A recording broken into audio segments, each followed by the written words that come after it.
today's recipe is another Instant Pot recipe. This will be taco soup. And if you have not invested in an Instant Pot yet and you're interested in lazy recipes, I would definitely recommend getting one. And the recipe today will call for 2 pounds of ground beef or your choice of meat, 1 packet of ranch dip mix, 2 packets of taco seasoning, a 15-ounce can of tomato paste, a 10-ounce can of Ro Tel, a 15-ounce can of black beans, a 15-ounce can of pinto beans, a 15-ounce can of corn, 8 ounces of cream cheese, and 1 cup of sour cream. And this recipe, once we brown the meat, will mostly be about dumping cans into the Instant Pot, so it won't take much effort for really delicious results. I've put my meat into the Instant Pot. Now I just need to hit the saute button and take 1 of the 2 packets of taco seasoning and dump it into the Instant Pot. And you'll want to mix the meat with the taco seasoning. You'll be able to brown the meat directly in the Instant Pot using this saute button.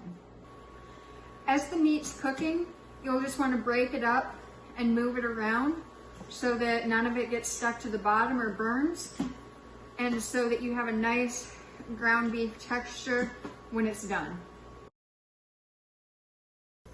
Because you're browning the meat in the Instant Pot that you're going to use to make the soup, cleanup will also be super easy after this recipe.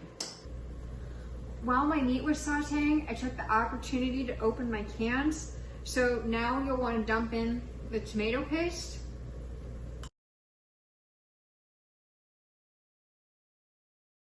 and the Ro Tel.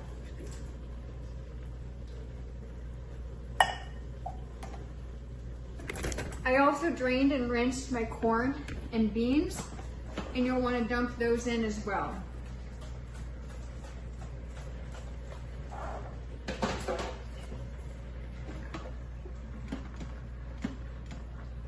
Give the pot a good stir.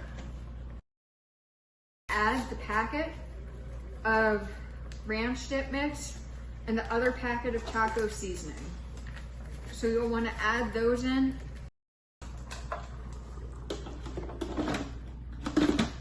Close the Instant Pot.